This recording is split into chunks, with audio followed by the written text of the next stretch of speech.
News in Baltimore, where Kilmar Abrego Garcia has once again become a test case for the Trump administration's rushed and ruthless immigration actions. Abrego is now back in ICE custody after checking in with immigration authorities in Baltimore, just days after he was released from federal custody and reunited with his family. Brief resolution to a months-long battle that saw him erroneously sent to a brutal prison in El Salvador. Now the administration says they will deport him to Uganda this week. A short time ago at this rally with his wife, a congressman, his lawyer, and immigration activists, Abrego got emotional, speaking about his family and the fight ahead. Momentos de ir al parque, de ir al trampolín con mis hijos. When I was detained, I remembered memories with my family, going to the park with them, going to the trampoline with my children. Esos momentos me darán fuerzas y esperanza para seguir luchando. Those moments will continue to give me hope to continue in this fight. NBC News legal affairs reporter Gary Grumbach is on the scene in Baltimore and also with... All right, man, first and foremost, I want to give all honor and glory to Yahweh, Bahashim Yahushai, Bahashim Rakah HaKodash. Double honors to the elders and apostles of GMS who I learned from. Shalom to both for elect preaching his word in truth and sincerity. To you ribs, to you sisters up there learning in silence and staying in order. I say to you all, Shalom. You know, this story right here is a little wild, man, because, you know, the guy, from what I understood, was that he was legally here in Babylon, and you know he wasn't, you know, a felon or nothing like that, and he got deported, you know, by mistake. They brought him back, and now they're shipping him to Uganda, right? Because I don't know if he wants to go back to El Salvador, to that prison, right? You're better off, you know, taking your chances somewhere else. But I mean, look, man, the President Nero has the power to pardon, right, and just let shit go. But you know, just like Pharaoh, you know, the Lord had hardened his heart, man, and he didn't let our people go, man. And Nero is no different, aka Trump, Repito, man. This damn devil, man.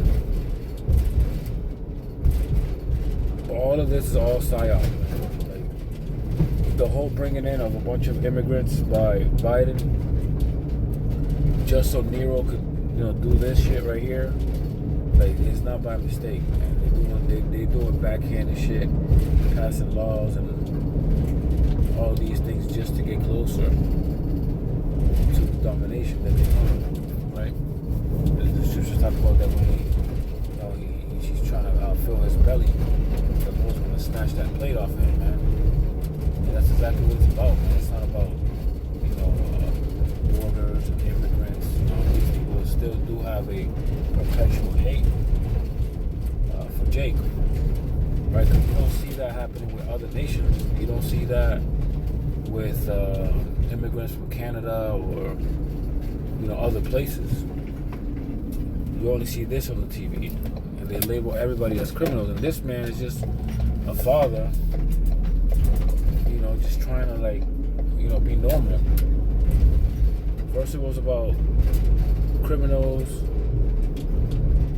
right, which is all a psyop because you know Trump wants to go against Maduro, and he has a bunch of crooked like, I guess, gangs on his side. You know, I'm not sure if Maduro is connected to Russia or whatever, but the U.S. been known about Maduro, and they only bring shit out if it benefits their end goal, right? What about corruption that you're tied to, right? As if Ukraine never had corruption, who you're trying to help. Like, they've been alleged huge criminals, man, and corruption.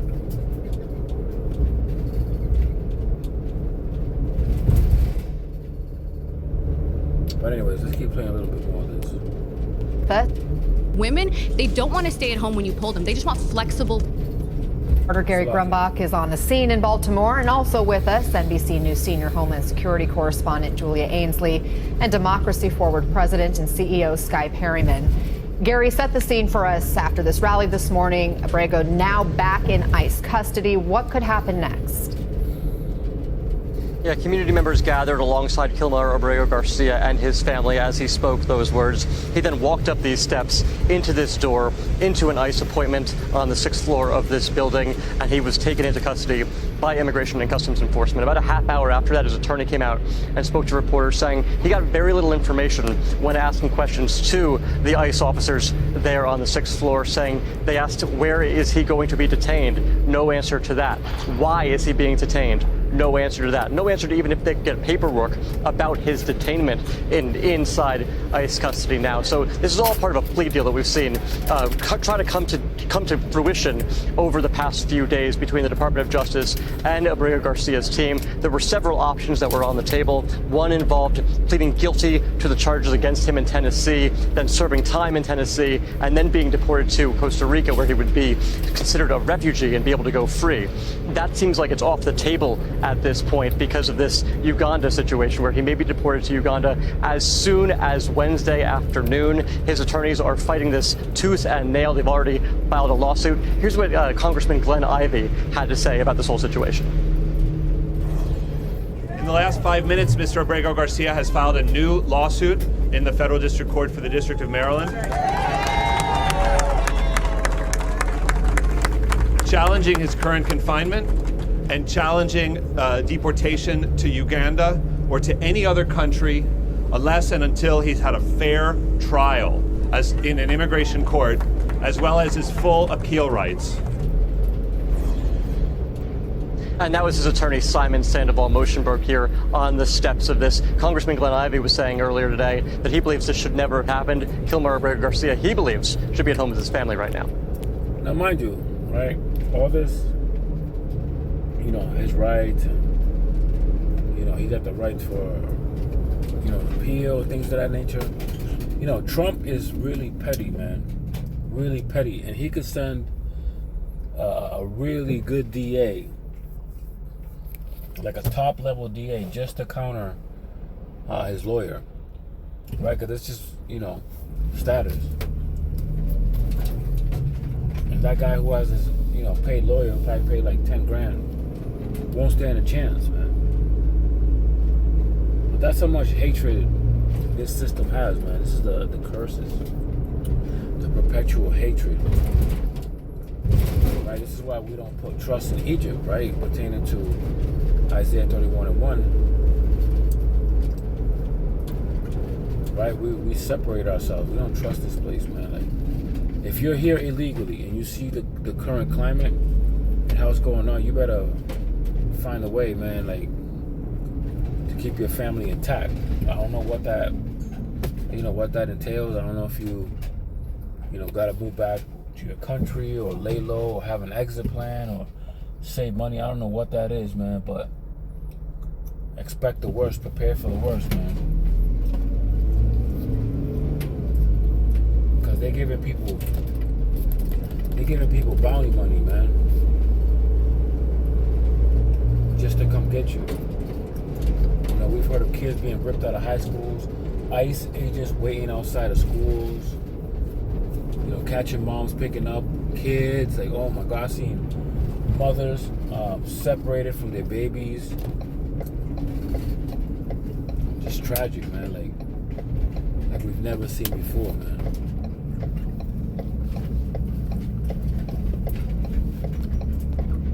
Anna. And so, Skye, the clock's ticking for Abrego's legal team. We heard that they've now filed this new lawsuit. What options do they have to either block this deportation or at least pause it? You know, I think they're going to fight on all fronts, as you see, and we are going to have to rely on the courts here. The important thing for every American, though, to understand as we see legal battle after legal battle is this is what happens. This is the calamity that happens when people in this country are deprived of due process. And you have Mr. Garcia being deprived of due process. Speaking of which, right, whatever happened to all those kids? You know, they got separated from their families out there, I believe it's Arizona, where they got put in cages like dogs.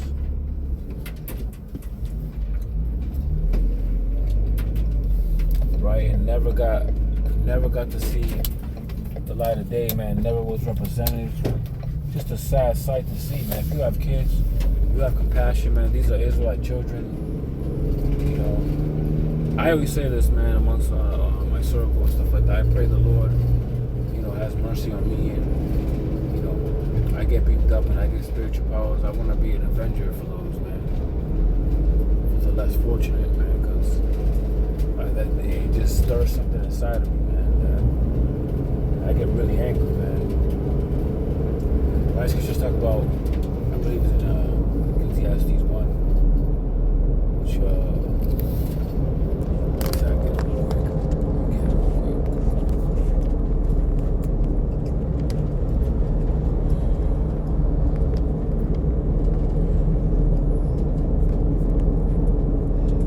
here it is, Ecclesiastes 1 and 18. For in much wisdom is much grief. Right, the more you know, the more,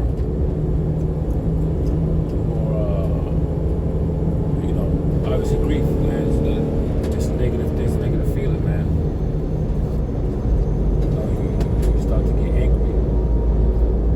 You should talk about how oppression makes a wise man mad, right? And knowing that this devil right here acts like he's your friend, and he's like, he thinks he's here to help you, but he's really the cancer of the world, right? It gets you angry to know that these are the people who have custody of these children, man. And God knows what the hell's going on with that. There's a movie called Sounds of Freedom. It's one of the most heartbreaking movies I've ever seen. We have children, I love kids and stuff like that. The innocence of kids, man, and how they're being used, it just pisses me off, man. It says, for in much wisdom is much grief, and he that increases in knowledge increases in sorrow. Right, as they say, man, once you take that red pill, as they say, you don't see the world the same.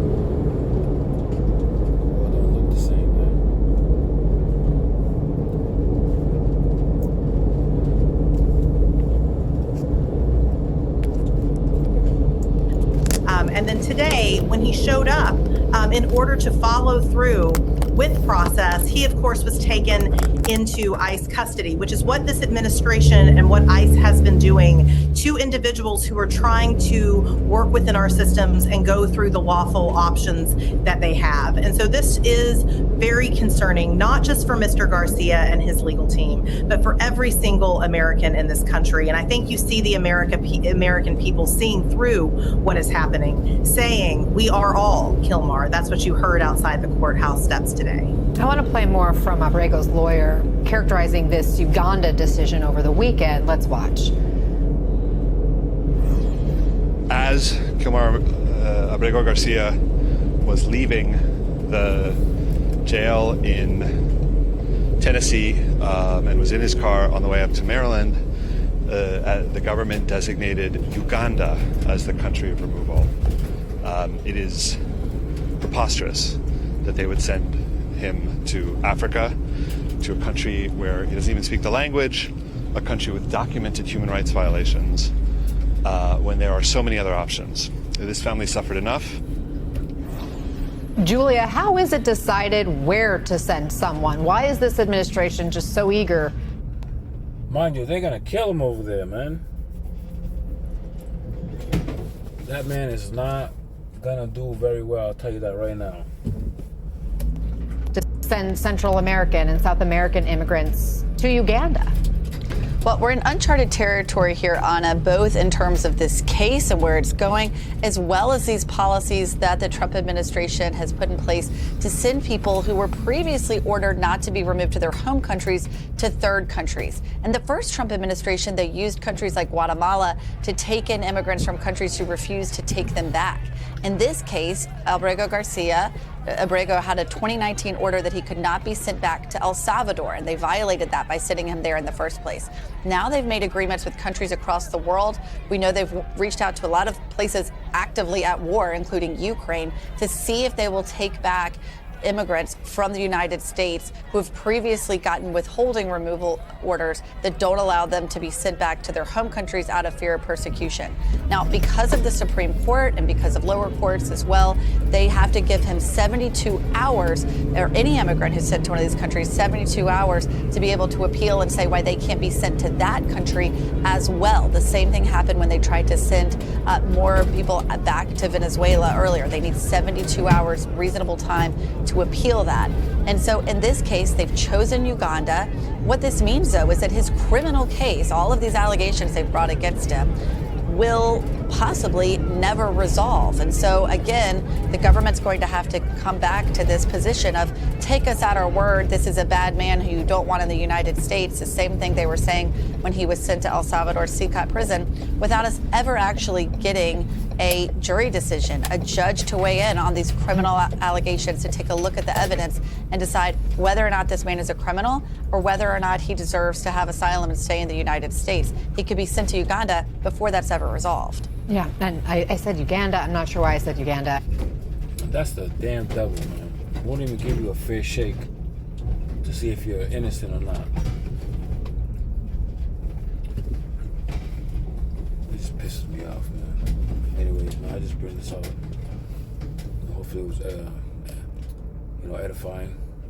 I want to give all honor and glory to Yahweh, Ba'ashem Yahushua, Ba'ashem Kodash. The honors to the elders and apostles, G-Mess, who I learned from. Shalom, talk for life. Preaching His word in truth and sincerity. To you, ribs, teach us all day, learn in silence, and stay in the order. I say to you, Shalom.